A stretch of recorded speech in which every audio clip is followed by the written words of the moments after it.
Well, here I am at Phoenix Welding Supply in Sierra Vista getting a freshly filled oxygen bottle so I can continue with the Broad Fork project. And I ran into a gentleman named Russ.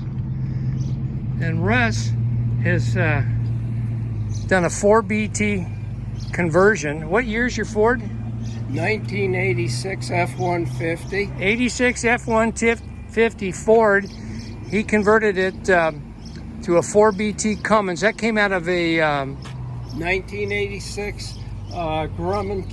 I can't remember. It was a Wonder Bread truck. Wonder Bread truck. Okay. The truck was originally delivered to Continental Baking in 1986, and I think I'm probably fourth owner of that truck. Is that right? Well, you did a beautiful job, Russ. This brings back memories of the 72 Ford that I had years ago with a 354 Perkins diesel in it, converted.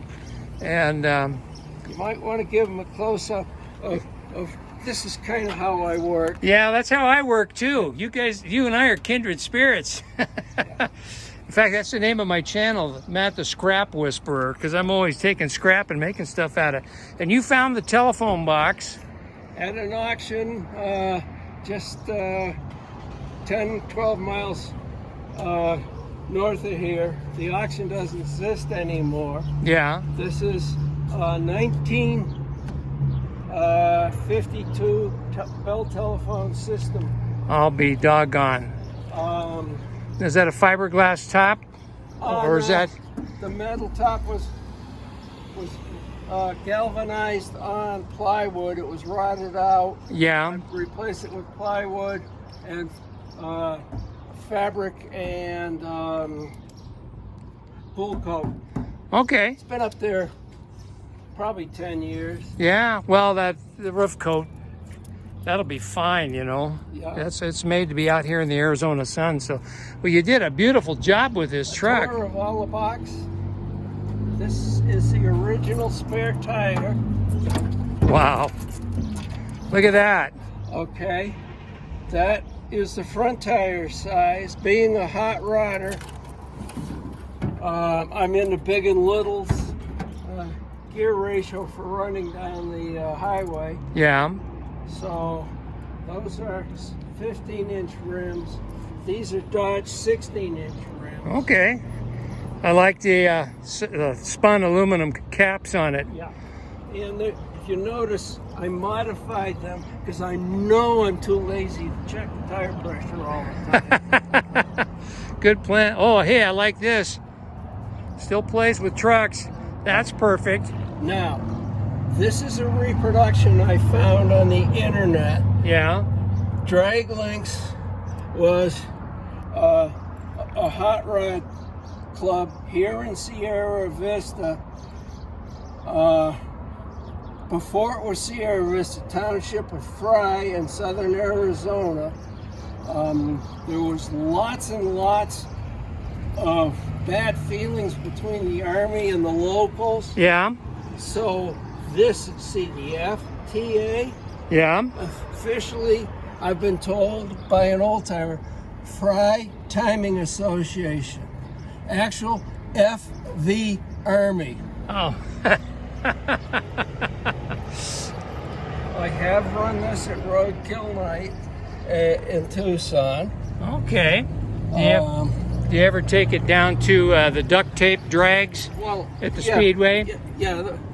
I went once, ran it. Yeah. The 5-speed later model Ford transmission tends to lose slave cylinders.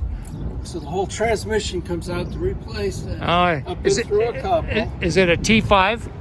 No, it's M5 OD or M5 R5. No, M2 R5. Okay. Okay.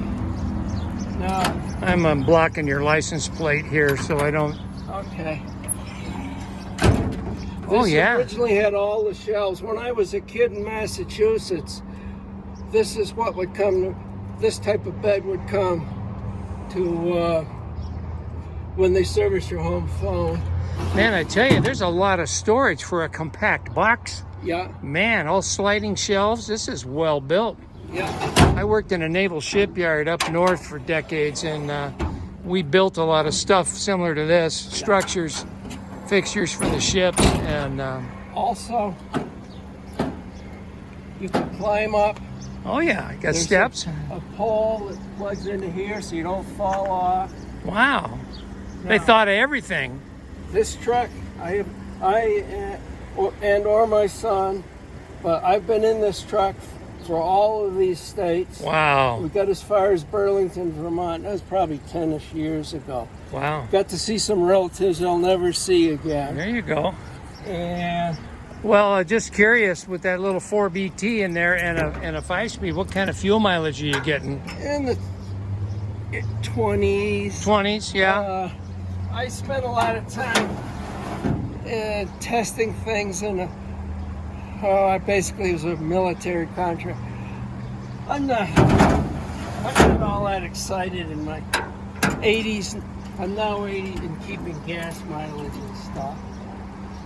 At this point, it doesn't matter, right? Yeah. You can walk around here. I'll show you the inside.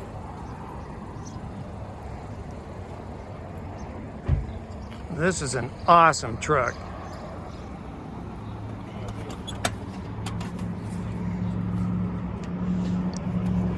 Oh yeah, Do a fire? sure. Okay. Got to hear that. Now, if you don't have an AARP card, you won't understand that I have disabled the electric solenoid and it's got to pull to stop. That's how my old Perkins was. You just Yeah. pull the knob out to shut off the fuel. Okay, this is I don't know if you can see it, a 5-speed transmission. Oh yeah, I got the standard shift pattern there. Yeah. Boy, the shift lever is massive. Okay. Interlock. That's the stock for that year. Oh man, listen to that.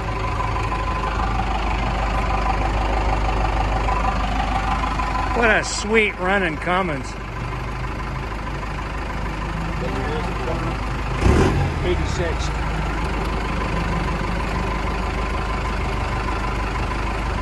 Air conditioning. Wow. You know, You got to have AC here in Arizona. yeah.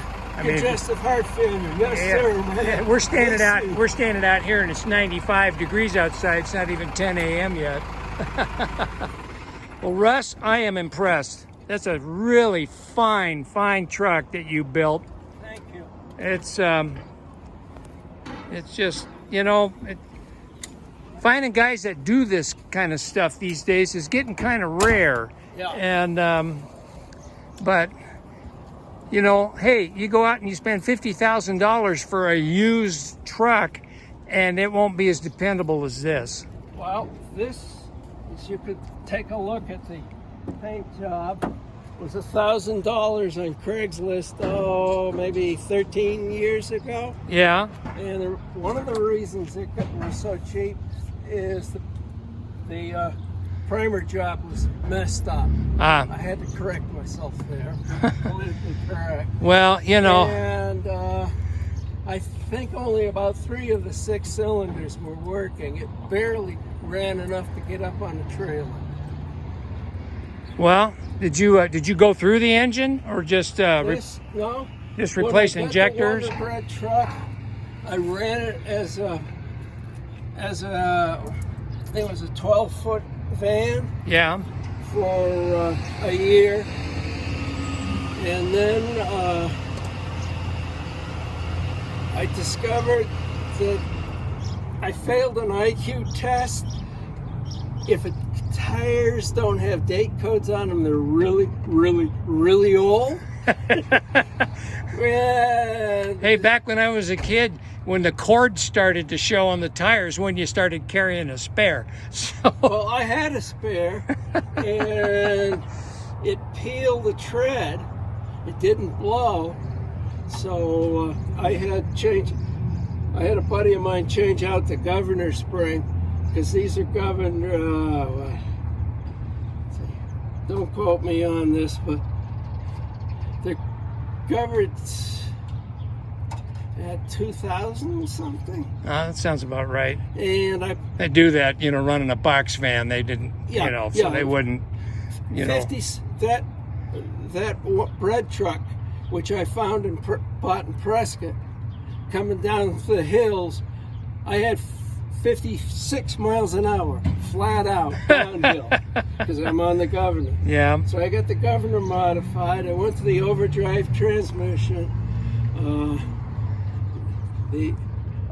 Put a half-ton axle out of the same year F-150, which was a 9-inch, and had it geared. I think it was 275. Oh, so you can roll down the highway at 80 miles an hour then. The speedometer is electronic, 85 miles an hour, and we returned on our trip through Texas the long way. Yeah. And my son had it buried. It wasn't struggling. Yeah, I wouldn't think so. No. And that was 10 years ago. If anybody's taking notes. Yeah. So okay, you got a ball valve here for winter time to turn the. Yep. And get your heater core charged up. So. Well, and look at all the room you got in this engine bay. Yeah. Man, oh man. Cruise control and windshield washer. What a sweet truck, Russ. Well, gosh, this is great. I really appreciate you taking the time to share it with us, because this is, guys, you don't need a lot of money. You just need some time and some mechanical skills, and you can build your own truck. And this is a classic example of what can be done. Can I highly recommend, if you're down here, insulating your shop, and the biggest 220 volt window air conditioner you can buy makes a difference. It does make a difference. My shop is insulated. I don't have the AC, but I got a giant porta-cool swamp cooler in there, so it does the job. The only trouble with the porta-cool is you're recirculating the same moisture in monsoon season. Yeah, monsoon, it doesn't work. Just go back home and visit the relatives wherever you came from. Yeah. Well, Russ, thank you very much for sharing your truck with us. I really, really appreciate it.